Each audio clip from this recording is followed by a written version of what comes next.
नमस्कार, जोहार। झारखंड का एकमात्र सरकारी न्यूज चैनल क्लीन न्यूज में आपका स्वागत है। समस्या किसान से जुड़ा हो या हो पारा शिक्षकों का मुद्दा, हर खबर पर होगी हमारी पैनी नज़र। सभी खबर सिलेक्टेड और काम की है, तो वीडियो के अंत तक बने रहें। साथ ही आप न्यूज को किस गांव या शहर से देख रहे हैं, हमें कमेंट में ज़रूर बताइए। आज का लाइक है 100 रखते हैं, उम्मीद है कि आप इसे पूरा करेंगे। और रोजाना पंचायत चुनाव का अपडेट पाने के लिए चैनल को सब्सक्राइब कर बेल आइकन को प्रेस करें। तो चलिए जानते हैं आज का मुख्य समाचार। झारखंड में पंचायत चुनाव को लेकर तैयारियां तेज, जाने किस दिन होगी तारीखों का घोषणा। झारखंड में पंचायत चुनाव को लेकर सुगबुगाहट तेज हो गई है। भावी प्रत्याशी चुनावी समीकरण बैठाने में जुट गए हैं। हालांकि पंचायत चुनाव को लेकर अभी तक तारीखों का ऐलान नहीं किया गया है और न ही अधिसूचना जारी की गई है। निर्वाचन आयोग ने चुनाव को लेकर अपनी तैयारी पूरी करने में जुटा हुआ है। पिछले दिनों राज्य निर्वाचन आयोग ने पंचायत चुनाव के दौरान कोरोना से संबंधित SOP जारी की है। पंचायत चुनाव की सरगर्मी तेज, कभी भी फूंका जा सकता है चुनावी बिगुल। झारखंड में पंचायत चुनाव का बिगुल कभी भी फूंका जा सकता है। शरद ऋतु की शुरुआत हो चुकी है, मौसम में गुलाबी ठंडक फैलने लगी है, लेकिन पंचायत चुनाव को लेकर सियासी तापमान दिनों दिन चढ़ता जा रहा है। दावेदारों की चुनावी बिगुल बजने से पहले ही तैयारी शुरू कर दी गई है। गुमला में जिला परिषद के 11 सीट महिलाओं के लिए हुए आरक्षित, चुनाव की शुरुआत शुरू। गुमला जिला में इस बार 19 सीट पर जिला परिषद का चुनाव होगा, जिसमें 11 सीट महिला के लिए है, जबकि 8 सीट पर महिला व पुरुष कोई भी चुनाव लड़ सकते हैं। सबसे बड़ा झटका गुमला प्रखंड के पूर्वी व मध्य भाग की सीट पर लगा है। इन दोनों सीट को महिला के लिए आरक्षित कर दिया गया है, जिससे चुनाव लड़ने की तैयारी कर रहे कई पुरुष उम्मीदवारों को मायूसी हाथ लगी है। इधर चुनाव की सुगबुगाहट के साथ ही उम्मीदवार चुनाव की तैयारी में जुट गए हैं।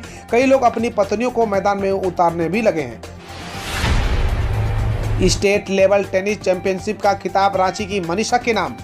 21वीं senior Jharkhand state table tennis championship के महिला सिंगल्स का खिताब रांची के मनीषा मुखर्जी ने अपने नाम कर लिया है। खेले गए फाइनल मैच में मनीषा ने ईस्ट सिंहभूम की श्रुति महानंदा को 4-1 से हराकर ट्रॉफी पर कब्जा कर लिया। वहीं पुरुष सिंगल में वेस्ट सिंहभूम की शिवाजी राय ने रांची के देवेश कुमार को 4-1 से पराजित कर ट्रॉफी जीती। मुख्य अतिथि ISNN पांडे ने खिलाड़ियों को ट्रॉफी देकर सम्मानित किया। झारखंड शिक्षक पात्रता परीक्षा का मामला पहुंचा हाईकोर्ट। झारखंड शिक्षक पात्रता परीक्षा आयोजित करने के लिए DLED और BEd पास अभ्यर्थियों ने झारखंड हाईकोर्ट में याचिका दायर कर दी है।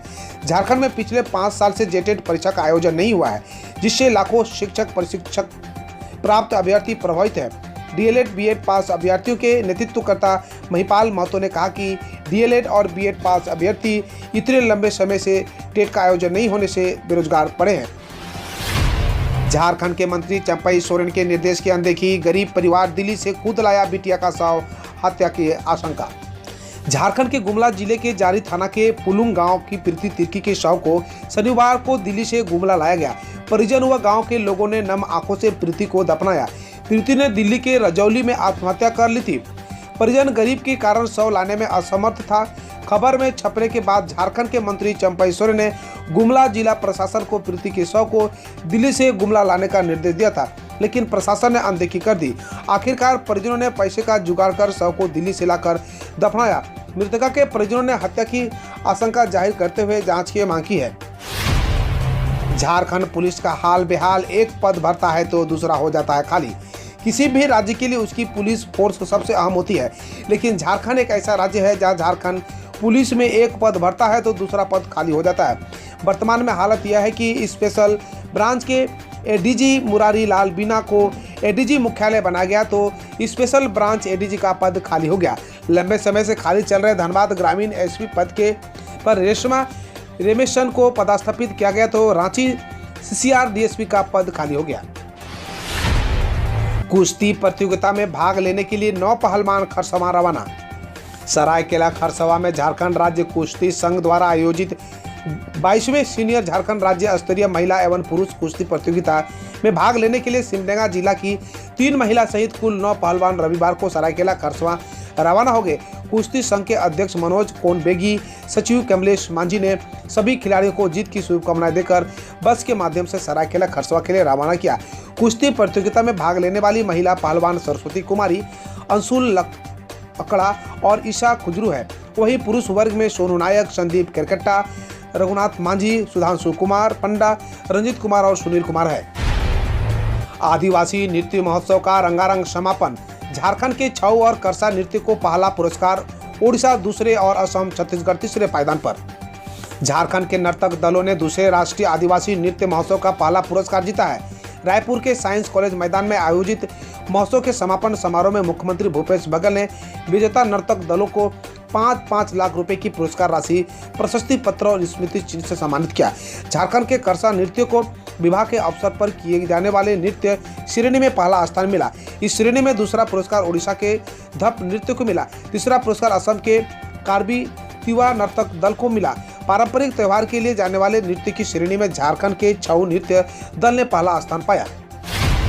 गुमला में मारा गया जेजेएमपी सुप्रीमो सुकर उरांव। नक्सली संगठनों के आपसी वर्चस्व में गई जान।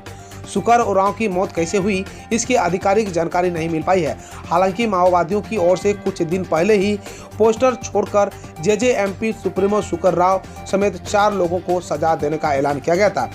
ऐसे में ये संभावना जताई जा रही है कि माओवादी ने ही इस घटना को अंजाम दिया है। अब खबर देश विदेश और देश की विभिन्न योजनाओं से। यूपी के 6 लाख किसानों को बड़ी राहत। योगी सरकार ने दिए 208 करोड़ रुपए। यूपी में बाढ़ और बारिश से प्रभावित किसानों को सरकार ने बड़ी राहत दी है। योगी सरकार ने अलीगढ़, मऊ और झांसी समेत यूपी के 44 जिलों में बाढ़ और भारी बारिश के चलते हुए नुकसान के लिए किसानों को सहायता राशि जारी कर दी है। यूपी सरकार ने प्रदेश के 6 लाख से ज्यादा किसानों को 208 करोड़ रुपए की राशि भेजी है। इसको लेकर सरकार ने अफसरों को किसानों तक सहायता राशि पहुँचाने के निर्देश भी दे दिए हैं। सीएम योगी का अधिकारियों का निर्देश, जीका वायरस के उपचार और नियंत्रण के लिए उचित प्रबंधन करें। उत्तर प्रदेश के मुख्यमंत्री योगी आदित्यनाथ ने जीका वायरस के उपचार और बचाव के संबंध में अधिकारियों को उचित प्रबंधन का निर्देश देते हुए कहा कि प्रदेश में विशेष संचारी रोग का नियंत्रण अभियान तथा दस्तक अभियान को पूरी सक्रियता से संचालित किया जाए। रविवार को जारी सरकारी बयान के अनुसार मुख्यमंत्री ने अपने सरकारी आवास पर एक बैठक में संचारी रोगों के नियंत्रण के लिए उठाए जा रहे कदमों की समीक्षा की। उन्होंने कहा कि जीका वायरस के कुछ मामले कानपुर नगर में मिले हैं और इस बीमारी को ध्यान में रखते हुए सुरक्षा और उपचार का उचित प्रबंधन किया जाए। मध्य प्रदेश के दामों में छात्राओं संग डांस किया हेडमास्टर को पड़ा भारी, कलेक्टर ने किया सस्पेंड। मध्य प्रदेश के बुंदेलखंड क्षेत्र में दमोह जिले के हटा विकास खंड में एक हेडमास्टर ने अपनी छात्राओं के साथ जबरदस्ती डांस किया। जब इसकी कलेक्टर ने शिक्षा विभाग के अधिकारियों से जांच कराई तो शिक्षक का पाखंड सामने आया और उसके इस कृत्य पर सस्पेंड कर दिया गया। दिवाली से पहले जिन राज्यों ने लगाया पटाखों पर प्रतिबंध। दिल्ली में 1 जनवरी 2022 तक पटाखों पर प्रतिबंध है और ओडिशा और पश्चिम बंगाल में भी पटाखों पर रोक है।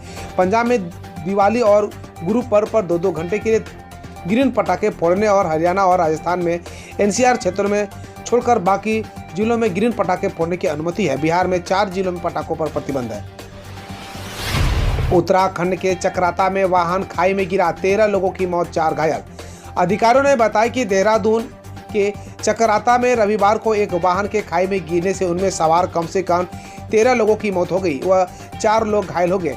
ANI के अनुसार चक्राता के SDM, पुलिस व SDRF मौके पर पहुंच गए। उत्तराखंड के मुख्यमंत्री पुष्कर सिंह धामी ने इस हादसे पर शोक जताया। नवाब मलिक ने कहा, वानखेड़े के पास प्राइवेट आर्मी है जो लोगों के घरों में ड्रग्स रखती है। महाराष्ट्र के मंत्री नवाब मलिक ने कहा कि एनसीबी मुंबई के निदेशक शमीर वानखेड़े के पास प्राइवेट लोगों की फौज है जो लोगों के घरों में ड्रग्स रखती है। उन्होंने कहा, फिलेचर पटेल, केवी गोसावी, आदित्य उस्मानी वानखेड़े गिरोह का हिस्सा है। बकौल मलिक, वानखेड़े के कभी भी एनसीबी के कर्मचारियों अधिकारियों को ड्रग्स तस्करी की कार्रवाई में शामिल नहीं किया है। पश्चिम बंगाल व केरल में राज्यसभा की 2 सीटों पर 29 नवंबर को होंगे उपचुनाव। निर्वाचन आयोग ने रविवार को बताया कि पश्चिम बंगाल और केरल में खाली हुए राज्यसभा के 2 सीटों पर 29 नवंबर को उपचुनाव होंगे। गौरतलब है कि पश्चिम बंगाल में टीएमसी की अर्पिता घोष और केरल में कांग्रेस एम के जोश के मनी के इस्तीफे के बाद यह सीटें खाली हुई थी। इस संबंध में नोटिफिकेशन 9 नवंबर को जारी होगा। हिब्रू बोलने वालों ने फेसबुक के नए नाम मेटा का उड़ाया मजाक, कहा इसका मतलब मृत है। इजराइल में सोशल मीडिया यूजर्स ने फेसबुक की कंपनी के नए नाम मेटा का मजाक उड़ाते हुए दावा किया कि यह हिब्रू भाषा में डेड यानी मृत जैसा लगता है। कई ट्विटर यूजर्स ने हैशटैग के साथ इस संबंध में ट्वीट किया। एक यूजर ने लिखा कि सभी हिब्रू बोलने वालों को हंसने का एक अच्छा कारण देने के शुक्रिया। चुनाव से पहले टीएमसी छोड़कर बीजेपी में गए राजीव बनर्जी दोबारा टीएमसी में हुए शामिल। पश्चिम बंगाल विधानसभा चुनाव से पहले टीएमसी छोड़कर बीजेपी में गए राजीव बनर्जी रविवार को टीएमसी सांसद अभिषेक बनर्जी की त्रिपुरा में आयोजित जनसभा में दोबारा टीएमसी में शामिल हो गए। वह राज्य सरकार में 2 बार मंत्री भी रह चुके हैं। वही हाल में बीजेपी छोड़ने वाले एक अन्य नेता आशीष दास भी टीएमसी में शामिल हो गए हैं। देहरादून में हुई दुर्घटना में मारे गए लोगों के लिए केंद्र ने की 2-2 लाख मुआवजे की घोषणा। देहरादून के चक्राता में रविवार को वाहन के खाई में गिरने के कारण मरने वाले लोगों के परिजनों को प्रधानमंत्री राष्ट्रीय राहत कोष में 2-2 लाख व घायलों को 50-50 हजार का मुआवजा दिया जाएगा। गौरतलब है कि इस घटना में 13 लोगों की मौत हो गई, जबकि 4 अन्य लोग गंभीर रूप से घायल हैं। हम रोज ऐसे ही न्यूज लाते रहेंगे, तो यदि आपने अभी तक क्लीन न्यूज को सब्सक्राइब नहीं किया है तो पहले फटाफट सब्सक्राइब कर लें, साथ ही बेल आइकन को दबा दें ताकि कोई अपडेट मिस ना हो।